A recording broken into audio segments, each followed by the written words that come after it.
สมค่ามาได้เฮาค่ะว่าขึ้นเจ้าเมืองไหนค่ะที่น้ำรันนะคะเนาะวันนี้นะคะเรามาทำบุญหรือเป็นการไหว้บูชา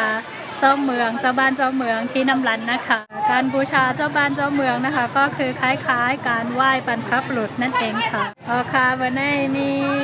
ไหว้เจ้าเมืองไหนค่ะเนาะที่น้ำรันปัดตินน้ำรันตั้งวัดดาวเซงอ่อนกันมาไหว้เจ้าเมืองไหนค่ะก็จะมาตั้งแต่เช้านะคะบางคนก็จะมาตั้งแต่ตี 5เพื่อที่จะมา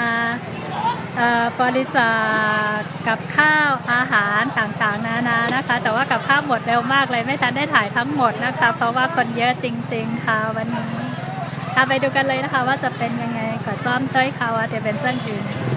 สิ่งที่โมเตรียมมาไหว้วันนี้ก็คือมีหมักหันนะคะอันนี้เป็นหมักหันในคันแล้วก็น้ำเจมข้าวเต้นหอมเต้นแรงข้าวสารข้าวมุนเจ้านะคะมันก็ได้เฮ็ดข้าวพักมาเนี่ยค่ะจริงๆบางคนก็จะทำกับข้าวมาถวายนะคะส่วนมากก็จะเป็นขนมกับน้ำหวานนะคะแล้วก็เทียนทูบเทียนดอกไม้อะไรอย่างนี้ค่ะค่ะเจ้าเมืองที่น้ำรันในเดมีอยู่ที่หิมก้องมูเพิกนะคะเจ้าเมืองที่น้ำรันนะคะจะอยู่ใกล้กับก้องมูเพิกค่ะค่ะเจ้าเมืองอันว่าในปองว่าอันเป็นก้นผู้ใหญ่ก้นหลงเขาค่ะโมกุปอกเหมือนเจ้งหนังปูก้างปูเกลุงเหงว่าจะได้ค่ะเนาะอันล่มลาดด้วยถึงก้นวันก้นเมืองเมื่อกูปอกนั่นเสร็จเขาเซงกว่าเยี่ยวก็ต่อพอถึงวันเหมือนในก็วิ่งหยันเขาเสาก็ด้านเดึกมาได้ถึงลมลาเฮาคาต่อถึงย่ามเหลวในขาเจ้าเมืองนะคะหมายถึงผู้ที่เคยเป็นเจ้าเมืองปกครองชุมชนไทยใหญ่มาในอดีตนะคะ ชาวไทยใหญ่เรามีความเชื่อว่าดวงวิญญาณของเจ้าเมืองทั้งหลายนะคะยังคงปกป้องคุ้มครองชาวไทยเราเสมอมาค่ะอันพี่น้องไต้เฮาค่ะเอามาหลูที่เจ้าเมืองก็ได้มีหมอกค่ะเนาะแล้วก็เต้นหอมข้าวต้มแหลมข้าวสารแล้วก็ข้าวมุนห่อน้ำหวานน้ำเจมว่าจะในมังก็ได้เฮ็ดข้าวพักมาในข้าวสิ่งที่ชาวไทยเรานำมาถวายที่เจ้าเมืองนะคะก็จะมีดอกไม้แล้วก็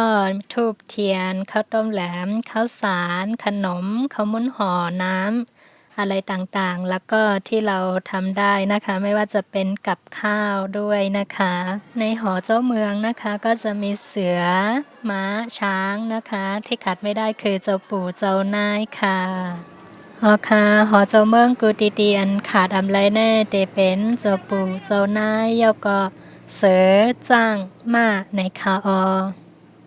ค่ะเอามาหลูตีจังมาเสือในก็จะเป็นเยยาข้าวสารยาก็กล้วยเต้นหอมเต้นแรงยาก็น้ำในคาสิ่งที่เรานำมาถวายที่ช้างม้าเสือนะคะก็จะมีกล้วยหญ้าข้าวสารน้ำทูบแล้วก็เทียนค่ะ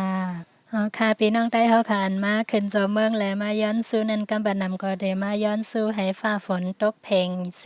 เฮ็ดให้เฮ็ดหน้าไหลลีและให้อยู่ลีกินหวานให้ลมลาดด้วยถึงวันเมืองเติงกาเฮาไข่ปอหลอดเพกเข็นกูลองในค่ะสิ่งที่ชาวไทยเรามาขอที่เจ้าเมืองนะคะก็คือขอพรให้บ้านเมืองอยู่ร่มเย็นเป็นสุขค่ะและขอให้ฝนฟ้าอากาศนะคะเพียงพอต่อการทำไร่ทำนากิจการอื่นๆอีกด้วยค่ะจะเห็นได้ว่าในลัดฉานนะคะหรือตามชุมชนในเมืองต่างๆนะคะจะสร้างหอเจ้าเมืองไว้ทางเข้าหมู่บ้านหรือในเมืองแทบทุกที่ค่ะค่ะเพราะว่าเป็นในเมืองใต้เฮาค่ะกุฏินะคะเนาะจอมในเว้งนั้นก็จอมหวานเจ้าในเตหันว่าเตก้นหวานก้นสนเฮาค่ะวันกันวันกันเตหอเจ้าเมืองไว้ตีหิมตั้งเขาหวานกุฏิอำนั้นก็ในเว้งในซื้อในข่าววันขึ้นเจ้าเมืองของทุกที่นะคะก็จะเป็นในช่วงเดือน7นะคะเดือน7นี่คือแล้วแต่ละวันก็จะแตกต่างกันไปนะคะแต่ว่าถ้าเป็นที่น้ำรันจะขึ้น1ค่ำเดือน7นะคะก็จะพากันมาขึ้นเจ้าเมืองค่ะพอถึงเดือน7มาไหนพี่น้องใต้เฮาค่ะกุฏิอ่อนกันขึ้นเจ้าเมืองในเดือน7ในค่ะก้อยหนาว่าตีน้ำรันแต่ก็ได้เป็นเดือน7ใหม่1ค่ำในค่ะ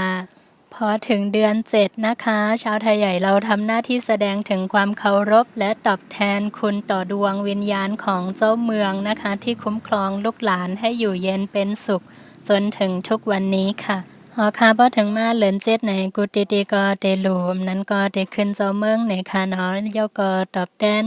วิญญาณเจ้าเมืองเฮาคาอันไรลุ่มลาด้วยถึงเฮาคาอยู่ลีกินหวานต่อพอถึงวันมื้อในเขา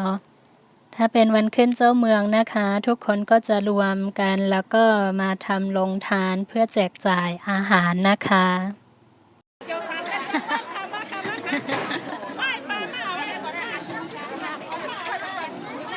อันนี้นะคะก็จะมีญาติพี่น้องนะคะม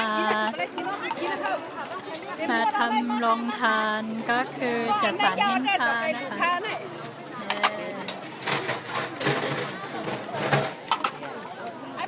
ก็คือต้มจืดวุ้นเส้นนั่นเองค่ะ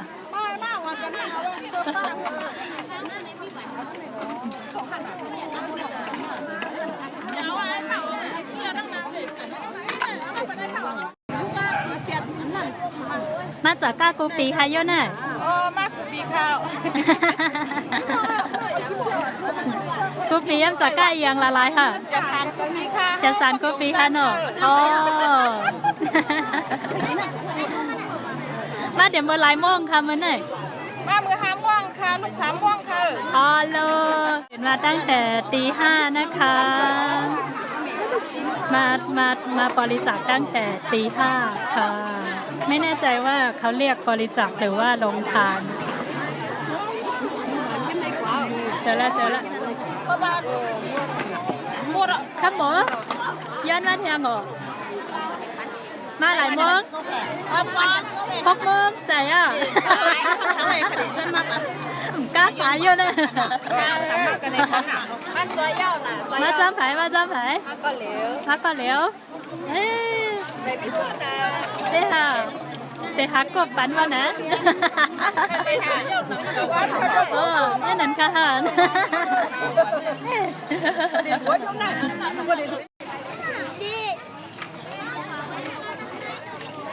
เป็นลูกก้นล่างหวานเป็นก้นทางลีลาได้หรือ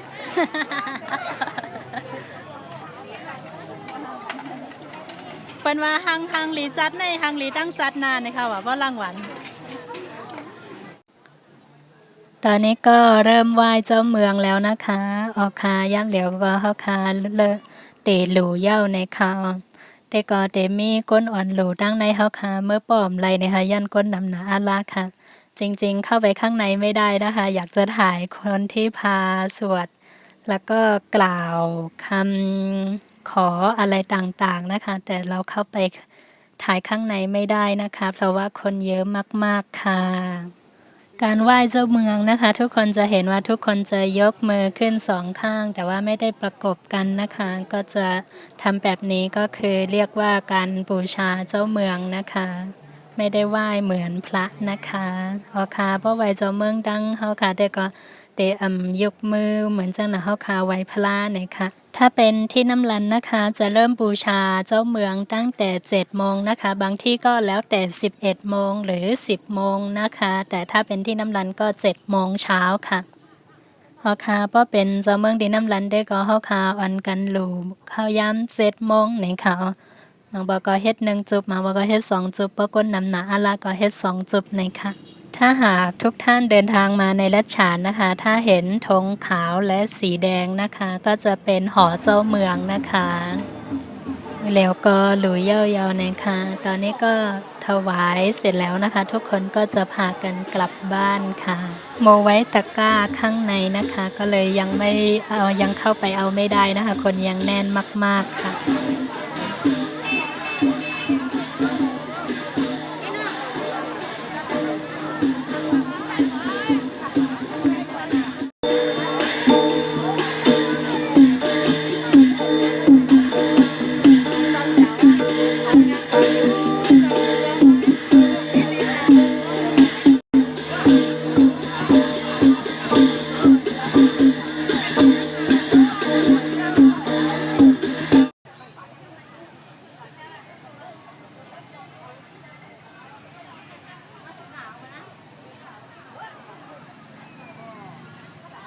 โอเค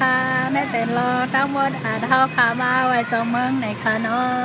ก็มีกันได้ก้อยหนังก่อนค่ะจบไปแล้วนะคะกับการบูชาเจ้าบ้านเจ้าเมืองนะคะ นี่จะเป็นวัฒนธรรมของชาวไทยใหญ่อีกแบบหนึ่งนะคะ ที่ขาดไม่ได้เลย ทุกบ้านทุกเมืองก็จะมีเจ้าบ้านเจ้าเมืองนะคะสังเกตได้ถ้ามาถึงหมู่บ้านไทยใหญ่นะคะ ก็จะเห็นว่าเจ้าบ้านเจ้าเมืองนั้นจะมีทุกหมู่บ้านหรือทุกอำเภอทุกเมืองเลยนะคะโอเคนั่นก็เป็นติงทุ่งใต้เฮาอันหนึ่งนะคะตอนนี้เจ้าบ้านเจ้าเมืองอยู่เต็มกว่ากุฏินะคะนั่นก็จะเป็นตีน้ำรันโอเคเจ้าเมืองตีน้ำรันนั่นจะเป็นเลิศเจ็ดหมายหนึ่งคำกูปีนะคะในน้ำรันตั้งบ่อดาวเสกอ่อนกันมาหลูมาไวเจ้าบ้านเจ้าเมืองไหนค่ะเนาะเหลือแค่นั้นก็วันเหลินรับเหลินมนจะในก็มาอยู่ค่ะถ้าเป็นที่น้ำรันนะคะก็ขึ้น1 ค่ำเดือน 7นะคะทุกคนในน้ำรันนะคะทุกบ้านนะคะก็จะมาบูชาเจ้าเมืองที่นี่นะคะก็จบไปแล้วนะคะกับคลิปการบูชาเจ้าบ้านเจ้าเมืองนะคะวันนี้จะเป็นเรื่องราวทั้งหมดของวันนี้นะคะเจอกันใหม่ในคลิปวิดีโอหน้าค่ะไม่สมค่ะสวัสดีค่ะขออภัยมือข้างหนึ่งไม่ว่างนะคะก็เลยไม่ได้ไหว้ลานะคะขอค่ะเงินส้มใหญ่ๆน้ำตีบันแห้งค่ะ